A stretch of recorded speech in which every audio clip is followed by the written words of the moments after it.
Assalamualaikum warahmatullahi wabarakatuh. Assalamualaikum warahmatullahi wabarakatuh. Assalamualaikum warahmatullahi wabarakatuh. Warahmatullahi wabarakatuh. Di sini saya akan menjelaskan materi yang pertama, yaitu kegiatan pendukung dakwah.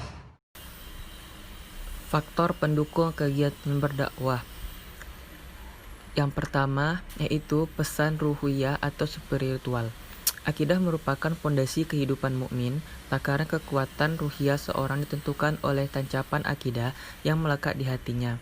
Bisa kita pahami jika tarbiyah generasi awal Islam bermula dari penanaman akidah dalam hati. Ini merupakan rahasia kekuatan Islam. Pada saat iman mulai tumbuh dan berkembang dalam pribadi mukmin, detik itu pula muncul sosok jiwa yang siap mati di jalan Allah Subhanahu wa taala.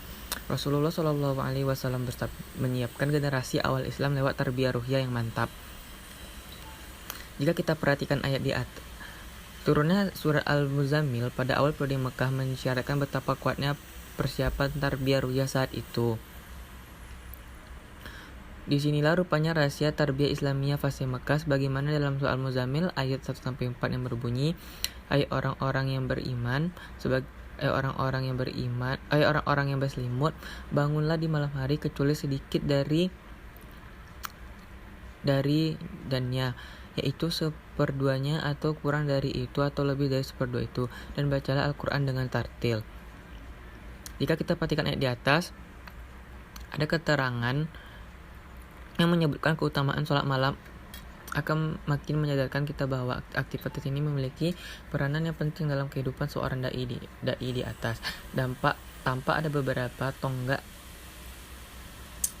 dalam upaya mempersiapkan kekuatan ruhiyah seorang dai, yakni 1. Qiyamul Lail. Banyak keterangan yang menyebutkan keutamaan sholat malam akan makin menyadarkan kita bahwa aktivitas ini memiliki peranan yang penting dalam kehidupan seorang dai.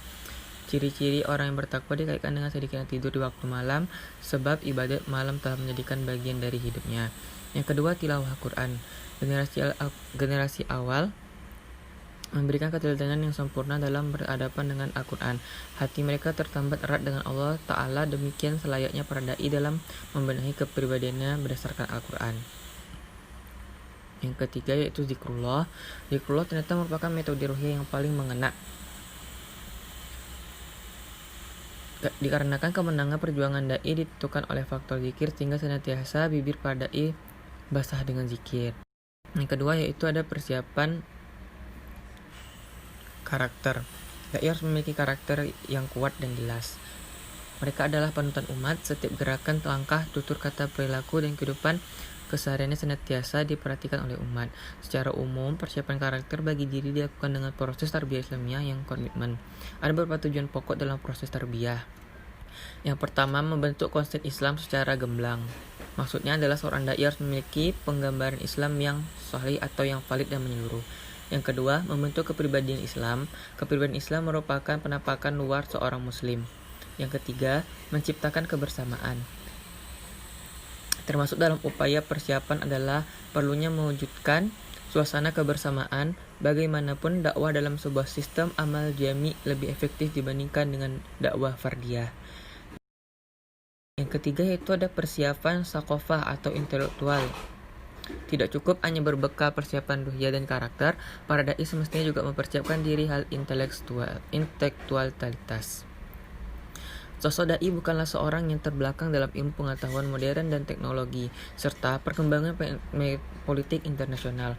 Namun bukan berarti seorang dai harus menghabiskan waktu untuk menekuni perkembangan sains dan teknologi. Bagi setiap dai memiliki tugas untuk melakukan tabligh memang memerlukan kecerdasan dan pemahaman akan ilmu-ilmu. Di sini saya akan melanjutkan materi tentang kegiatan pendukung dakwah. 4. Persiapan jasadiyah. Persiapan jasadiyah ini merupakan bagian integral dari keseluruhan persiapan yang mesti dilakukan oleh para dai. Bagi setiap dai, hendaknya melakukan penjagaan kesehatan yang teratur. 5. Persiapan maliyah atau materi. Materi bukanlah segalanya, akan tetapi ia merupakan hal yang diperlukan bagi kelangsungan dakwah, baik dalam skala individual maupun kolektif. Selain itu, ada juga faktor pendukung kesuksesan dakwah, di antaranya 1. Dai, 2. Mad'u atau pendengar, 3. Materi dakwah, 4. Media dakwah, 5. Metode. Dalam Al-Quran, Allah telah berfirman pada surat An-Nahl ayat 125 yang menyatakan bahwa metode dakwah ada 3. Di antaranya A. Metode bil hikmah, yaitu disampaikan kepada golongan cendekiawan yang cinta kebenaran. Mereka adalah orang-orang yang mampu berpikir secara kritis serta cepat dalam menangkap arti persoalan. B. Metode mau'izah hasanah, yaitu disampaikan kepada golongan orang-orang awam. Mereka dipanggil dengan mau'izah hasanah, yakni dengan memberikan kisah-kisah teladan, perumpamaan-perumpamaan yang menyentuh jiwa, dengan anjuran-anjuran serta didikan baik yang mudah dipahami. C. Metode mujadalah bilati ya ahsan, yaitu disampaikan kepada ahli kitab dan penganut agama lain, dengan maksud berdakwah dengan mujadalah atau perdebatan dengan cara yang baik. Saya di sini akan membacakan materi tentang faktor penghambat dakwah. A. Faktor penghambat kegiatan berdakwah. Hambatan dakwah terjadi karena adanya permasalahan-permasalahan yang ditemukan di lapangan. Adapun permasalahan dakwah yang dapat menghambat tujuan dakwah antara lain: 1. Permasalahan utama, yaitu adanya proses pendangkalan akidah, baik yang didahului atau yang dibarengi proses pendangkalan akhlak. 2. Permasalahan yang umum, antara lain meliputi A. Masyarakat yang menyangkut pergeseran nilai-nilai atau norma-norma yang makin jauh, bahkan bertentangan dengan nilai-nilai Islam. B. Masalah kemiskinan, ketergantungan serta kebodohan sebagai manifestasi kecenderungan perkembangan sosial ekonomi yang dapat mengakibatkan kesenjangan kaya miskin dan penyakit sosial. Saya akan menjelaskan permasalahan khusus dalam faktor penghambat dakwah. Permasalahan khusus yang ada dalam penghambat dakwah. Poin A, permasalahan dari segi subjek dakwah atau dai. Yang pertama ada masalah gejolak kejiwaan. Dalam setiap jiwa manusia ada potensi yang dapat mengarah kepada kebaikan dan ada pula yang mengarah pada keburukan. Pada kondisi ini, perasaan lebih dominan, sedangkan pertimbangan akal sehat dalam dakwah terabaikan, membuka peluang munculnya penyimpangan dalam gerak dakwah dan membuka celah yang tidak menguntungkan bagi dai itu sendiri.